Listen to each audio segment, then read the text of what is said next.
nous allons décrire quelques occupations de Thérèse enfant.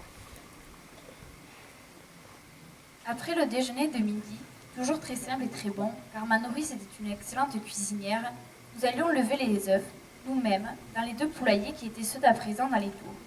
Cela amusait extrêmement ma mère et moi et mes 2 sœurs, surtout Cécile, qui devenait de moins en moins champêtre, et qui trouvait moyen de nous faire rire de tout. Elle appelait Lucie la cléeuse, parce qu'elle portait les clés, les poulaillers, et devait les ouvrir, et moi la bailleuse, abrégée de corbeilleuse, parce que je portais fièrement la corbeille où se mettaient les œufs. Maman les prenait dans le nid, car nous avions trop peur des poules qui nous sautaient à la tête. Celle-ci le suivait en nous amusant. À peine avions-nous remis en place clés, œufs et corbeilles, il fallait partir pour la promenade, ou plutôt accompagner ma mère dans la visite qu'elle faisait chaque jour dans ses champs, afin de se rendre compte de tous les travaux. Le régisseur devait toujours l'accompagner aussi, et nous marcher à côté d'elle ou devant elle. Les observations succédaient les unes aux autres. Ma mère ne laissait rien passer, se rendait compte de tout et se faisait bientôt une vraie réputation par ses connaissances en agriculture et toutes les améliorations qu'elle apporta dans la culture du pays. J'ai déjà dit qu'on lui doit d'avoir introduit la luzerne, fourrage artificiel, si précieux, d'avoir augmenté considérablement les prairies naturelles et développé l'élevage des bêtes à laine, source principale des revenus. Nous partions donc en promenade ou visite d'inspection, tantôt sur un point, tantôt sur un autre. En rentrant de nos longues promenades, je courais à la cuisine de ma bonne nourrice, que je préférais encore à celle de la ferme, et j'attendais l'heure de descendre à celle-ci pour la prière, en passant de longs moments blottis dans la cheminée. Là, je lisais à ma nourrice des contes de fées, ce qu'elle aimait beaucoup, toujours les mêmes. Elle ne s'en lassait jamais. Je me souviens d'un d'entre eux, l'eau qui danse, la pomme qui chante et l'oiseau qui dit tout, lequel nous passionnait l'une et l'autre. Il faisait partie d'un recueil de contes dans un vieux livre que je n'ai jamais retrouvé depuis, dans les livres donnés à mes enfants et mes petits-enfants. Puis, je lui apprenais à lire. C'était très dur. Enfin, au bout de bien de temps et de peine, elle put lire sa messe, ce qui était le but suprême de son ambition, et me donna un juste orgueil. Autre point, toujours la vie du petit berger. Une fois, dans l'hiver terrible de 1927-1928, la neige est restée cet hiver 3 mois durant. J'avais passé plus d'1 mois sans pouvoir aller chez moi, à Cruet-Joules. Puis, je me suis décidé tout de même, et je suis parti par une nuit très froide. Et le sentier qui traversait les 2 vèzes était à peine visible. Je traversais malgré tout ce désert blanc, de la neige jusqu'à mi-jambe. Je suis arrivé à Cruet-Joules vers minuit, et à 2 heures du matin, je repartais, bien enveloppé dans un vieux manteau. Il s'agissait d'une capote militaire de la guerre 1914 à 1918, et mon fanal. Jusqu'à Meymac, tout allait bien, mais ensuite, il y avait ce désert, où le vent avait couvert mes traces de 4 heures. Auparavant, si bien que je me suis perdu. Impossible de retrouver la Caral, sentier, et j'ai tourné, en espérant trouver la route qui traversait les 2 vèzes, et épuisé, transi de froid.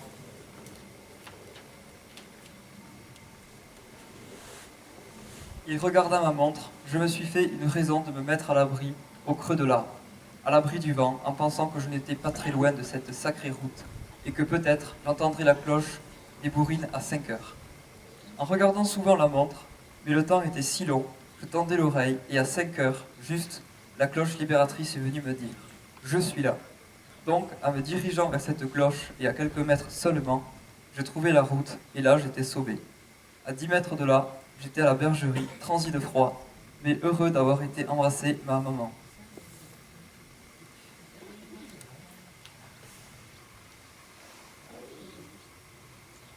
En 1859, il y eut de graves soucis aux bourrines parce qu'il y avait une maladie des moutons, la clavelée, qui avait décimé le troupeau.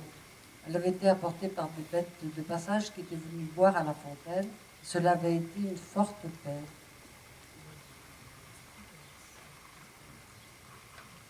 Au lieu de se ralentir dans ses travaux aux bourrines, ma mère chercha tous les moyens de les faire rapporter davantage et purent faire mettre en culture de grandes terres pleines de ravins et de mauvais pâturages.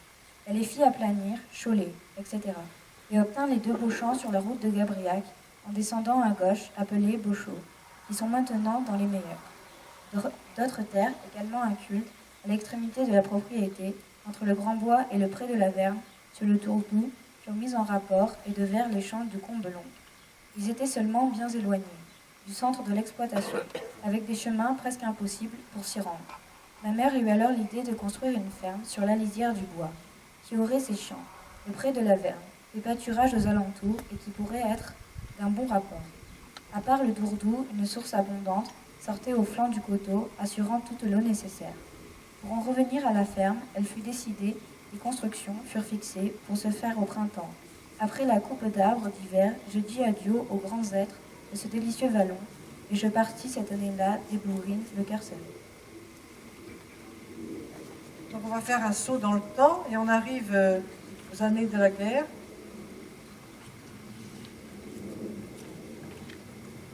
J'oubliais.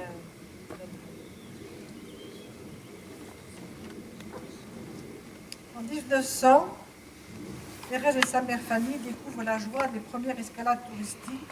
Elles n'étaient jamais tellement sorties de ce coin de Rouergue. Et elle découvre tout d'un coup Séverac le château, guerre. Son petit-fils Jacques, fille de Françoise, est grièvement blessé. Et un autre, Robert, décédera après la guerre des séquelles de ses blessures. Donc ça fait quand même beaucoup de jeunes garçons de sa famille qui ont été atteints par cette guerre. Et là, nous allons vous raconter un épisode qui est peu connu. Je ne sais pas si même il a été fréquent en dehors des Bourrines, qui est la participation d'ouvriers allemands aux travaux de la ferme, dans la mesure où tous les jeunes gens qui étaient les bras de l'exploitation des Bourrines étaient eux-mêmes soit prisonniers, soit à la guerre. Donc il y a eu un véritable échange de manœuvres entre Allemands et Français, et les Allemands sont venus travailler au Bourrines. Dès le 22 juillet, notre régisseur, Fabry, nous parla des prisonniers allemands qu'il avait dû demander afin de se procurer la main-d'œuvre suffisante, puisque le personnel ordinaire était en partie mobilisé. L'autorité française les avait mis à la disposition des propriétaires et tenait même à ce qu'ils fussent demandés. Le préfet nous en avait accordé 20. Pour les recevoir, M. Fabry avait fait aménager le grand hangar de l'aérosol, en le fermant devant avec des planches, mettant autour des lits de camp et au milieu une grande table. Le bâtiment annexe, appelé la tapis dans le langage aveyronnais, servant d'habitude aux instruments aratoires, avait été préparé plus confortablement pour les soldats français amenant les prisonniers et restant pour leur garde. Le 26 juillet, le préfet, le commandement de gendarmerie, vinrent inspecter ces logements et trouvèrent tout très bien organisé. C'est avec impatience et une certaine émotion que nous les attendions, ces prisonniers. Cela nous mettait en face des réalités de la guerre. On les annonça pour le 4 août. Il faisait très beau, après bien des jours de pluie. Nous fûmes les voir arriver de l'espèce de terrasse terminant l'air en face à la route, ou si l'on veut, l'avenue qui amène seule au château. Il devait être vers 3 heures de l'après-midi. L'attente semblait longue. Puis on entendit comme un bruit de fort, pas rythmé, et bientôt apparut la colonie grise de grands et beaux hommes en casquette plate et à bandes rouges, vêtus d'uniformes gris et encadrés par les soldats français, plus petits mais très alertes. Ils firent ainsi leur entrée dans cet immense emplacement de l'aérosol et s'arrêtèrent devant leur baraquement. Les prisonniers étaient donc 20, dont 2 sous-officiers, Garbarat et Battenfeld. Ce dernier était leur chef. Le détachement français de garde se composait comme suit. Un adjudant, M. Gamel, un interprète, M. Salaman, un sergent, M. Courrière, remplacé quelques jours plus tard par un autre sergent, M. Milleville. Nous allions tous les soirs nous asseoir dans l'air pour les voir travailler, car le mois d'août est le mois de la dépiquaison et rien n'est intéressant comme l'arrivée des chars couverts de gerbes, puis le mouvement de la machine à battre avec son bruit plaintif et mélancolique dans son rythme régulier. De toutes les machines, celle à battre seule me semble avoir un peu de poésie. L'animation est alors au comble, la paille en gros tas doré est emportée par les bœufs dans les granges, le blé coule dans les sacs que l'on entasse sur les chars. Chacun est à sa besogne et c'est un des tableaux les plus intéressants de la vie agricole. Ce mois d'août fut splendide, les soirées étaient magnifiques. Les travaux terminés, le souper fini, les Allemands chantaient. La curiosité nous amena d'abord à les écouter, puis nous fûmes séduits par le chant de leur mélodie toujours ravissante. Peu à peu, nous nous installâmes sur des chaises, comme à un concert, et alors, ils s'ingénièrent à nous être agréables et à nous donner une sorte de programme de leurs plus jolis morceaux. C'étaient des soirées idéales, je dois le dire. On se les reprochait presque, mais non, je ne me reprochais rien. J'étais heureuse de ce rayon consolateur donné à ces pauvres prisonniers, et j'espérais le même là-bas pour les nôtres, et je suis sûre qu'ils en ont souvent trouvé. La fin d'août devait mener leur départ, mais nous demandâmes au préfet de les garder encore tout septembre, et nous l'obtînmes facilement. À la fin du mois de septembre, les Allemands quittent les bourrines. Nous descendons, ils sont là tous, les fanaux sont allumés, il n'y a plus qu'à donner l'ordre du départ. Avant, je dis à haute voix adieu à tous. Tous y répondent par un cri de gratitude. L'ordre est donné, la colonne s'ébranle, les parinoués sonores s'entendent dans la nuit. De la terrasse, on les voit prendre l'allée de Madame. On distingue longtemps les fanaux qui paraissent disparaissent à travers les arbres, puis plus rien. C'est le grand silence de la nuit. Qu'allait-il devenir maintenant? Devant quelle souffrance marchait-il?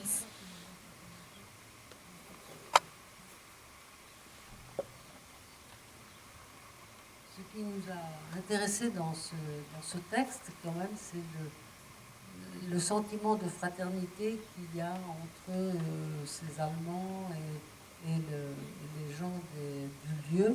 Et nous avons tenu à retranscrire ce texte pour cette raison. Alors, en 1918, on passe ensuite en 1918, la fin de la guerre ne s'annonce pas encore. Les jeunes gens continuent à la fois de mourir au combat et d'autre part d'être appelés au combat. Mais il se passe un phénomène qui a laissé d'ailleurs beaucoup de traces, c'est la grippe infectieuse qu'on a encore appelée la grippe espagnole. Et il en est question dans les mémoires de Thérèse. Ce mois d'août était splendide. La dépéquison se faisait dans les meilleures conditions, et ce temps favorisait aussi les arrangements au moulin, qui amusaient beaucoup Méliche. Dans ce véritable oasis des bourrines, on se doutait trop peu de la guerre et des malheurs qui se déchaînaient partout. Dieu allait nous les rappeler, et la mère Calice allait un peu se déverser sur nous. La fin de septembre, amenant le tirage au sort pour les jeunes gens de la classe 1920, rappelés d'avance. Louis Fabry, fils aîné de notre régisseur, M. Fabry, faisait partie de cette classe. Il y avait grande réunion pour ce tirage, à l'ESSAC, et l'usage voulait que ces jeunes futurs soldats, une fois désignés et enrôlés, fassent une grande fête, un énorme repas. Pour en faire les frais, ils allaient demander des offrandes à tous leurs parents et amis, offrandes surtout en nature, et ils ramassaient ainsi, en quantité, œufs, poules, canards, etc. Louis vint très timidement d'ailleurs, et pour suivre la tradition, demander mon petit don. Et je lui octroyai un billet de 100 francs, en admirant sa belle prestance et son air d'admirable santé. Il était superbe au milieu de ses camarades, beau garçon pourtant. Cela se passait le 22 septembre, dimanche, jour aussi de notre fête locale, Saint-Maurice. On ne parlait que de ces jeunes gens, de leur réunion joyeuse, de leur ardeur pour partir, lorsque le jeudi 26, lorsqu'ils rentrèrent chez eux, dans le calme, presque tous se sentirent fort souffrants, et dure salité. De ce nombre fut notre Louis. On crut d'abord que c'était de simples refroidissements dus à un brusque changement de température, mais il fallut voir bientôt qu'on se trouvait en présence de la grippe infectieuse, apportée à l'ESSAC par des conscrits venant de Montpellier, où elle sévissait en plein, et que lui venait de nous donner au bourrin. En effet, le lendemain, ses frères, son père, sa mère étaient malades. Cette dernière très sérieusement. Le 29, toutes les filles de la ferme étaient prises, les unes après les autres. Enfin, en peu de jours, 26 personnes, hommes et femmes, étaient atteintes.